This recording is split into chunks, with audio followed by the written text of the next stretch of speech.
People are looking at me like I'm so weird. I locked myself out of my apartment. So here we are randomly filming stuff and I'm hoping this will be part of the video for Uninspired. Let's talk about Uninspired. I want to talk about how I wrote the song, how I produced the song, how I made the video. Well, how did I write this song? I wrote this song last year. I was having such bad writer's block. I think something just happens to you when you're in your hometown that makes everything around you look like your past and reminds you of your past, which can be nice, but when you're looking for new ideas, can feel really uninspiring. I was just messing around on my porch, my hometown, with some random chords, and I popped open TikTok and just started recording on the spot. I'm uninspired by the town I live in, by the air I'm breathing. Take me to the mountains. I can't tell if it's my negativity. I close my eyes and see the ocean in my sleep. Just got major deja vu. I wrote this song literally like that in 2 days. Whatever flowed into my mind at the time, whatever the chords felt like. I made all the lyrics up on the spot. A few people liked it on TikTok and asked me to keep going with it. I'm literally like 8 people, so nothing crazy.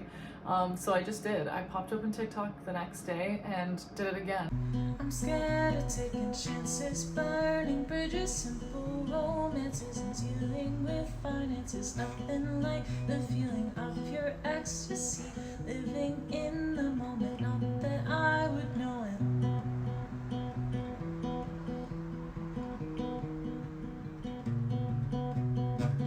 Hey, hey, keep it together, honey. Grass is always greener when it's sunny. I've never written a song like this in my life. That's just how I was feeling at the time. So this song is entirely written based on my own experiences, my own feelings, my own thoughts. No outside story. The irony of this song is that the lack of inspiration I was feeling at the time inspired me to search for it. About a month after I wrote the song, or even less, it was something like 26 days after I wrote the song, I ended up moving across the country and moving to BC. Now I'm in beautiful Vancouver, feeling inspired, looking around me and coming up with new ideas, writing a lot.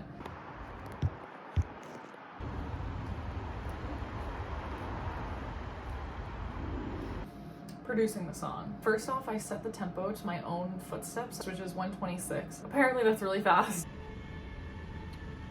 My favorite thing about this song is that 90% of it is stuff I recorded in my apartment. The beat is my own stomps, my own snaps, my own claps.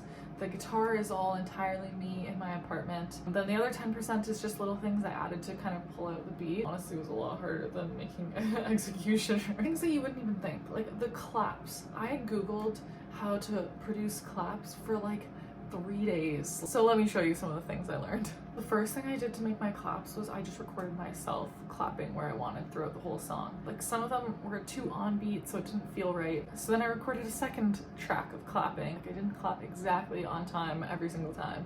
This still wasn't sounding that juicy. I ended up adding a snare edge to it and a clap from a drummer track on Logic. So I have like 4 things going during the clap just to make it sound like one person's clapping. One thing that I've learned to do from just making covers on YouTube is throwing distortion on my beats. So like on my bass, on my stomp, and like a bit of crunch distortion onto it so that it comes through in like cheaper speakers. Producing the guitar was kind of difficult. I bussed it to a slight delay.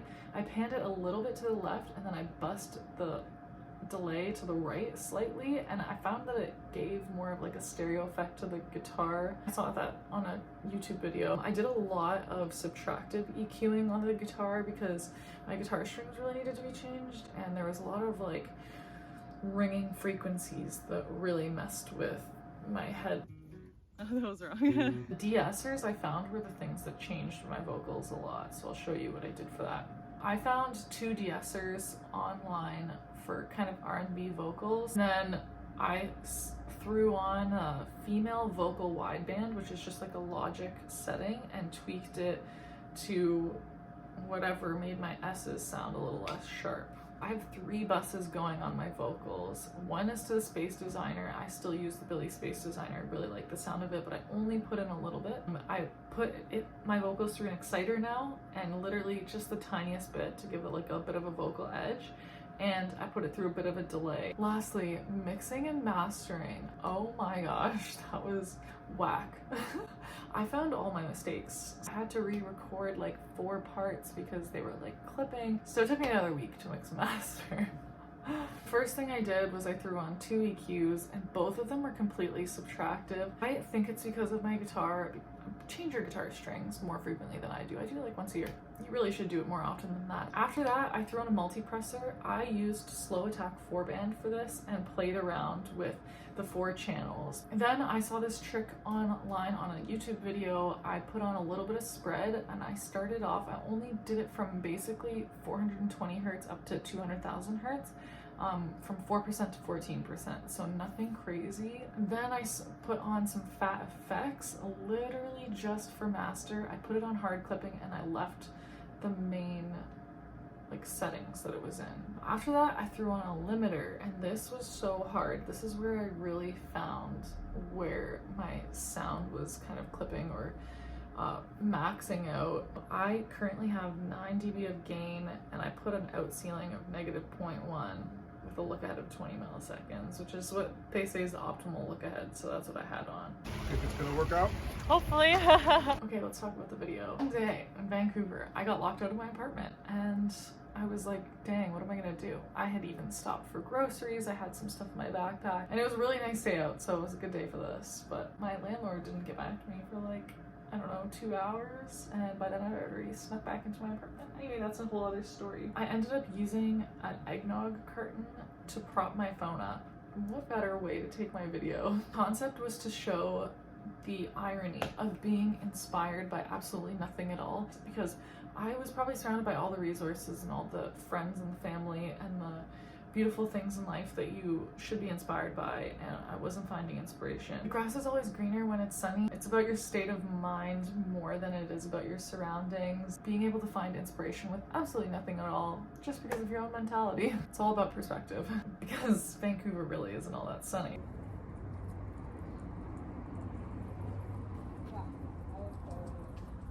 Then for the second part of the video, I decided to climb Dog Mountain Lookout with my guitar because I was in a funk that week. I honestly just thought it'd be fun. We're here filming the video for Uninspired. Ironically, I feel quite inspired by this mountain. I think the video's gonna turn out just swimmingly.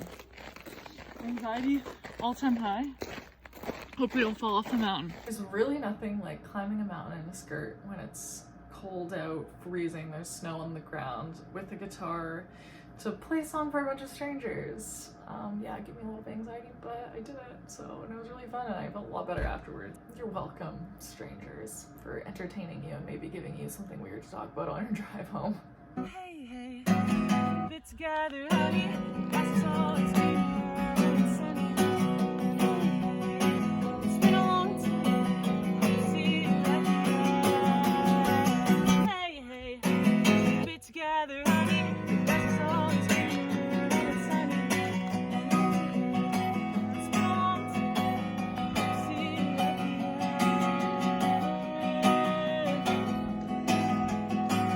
I see you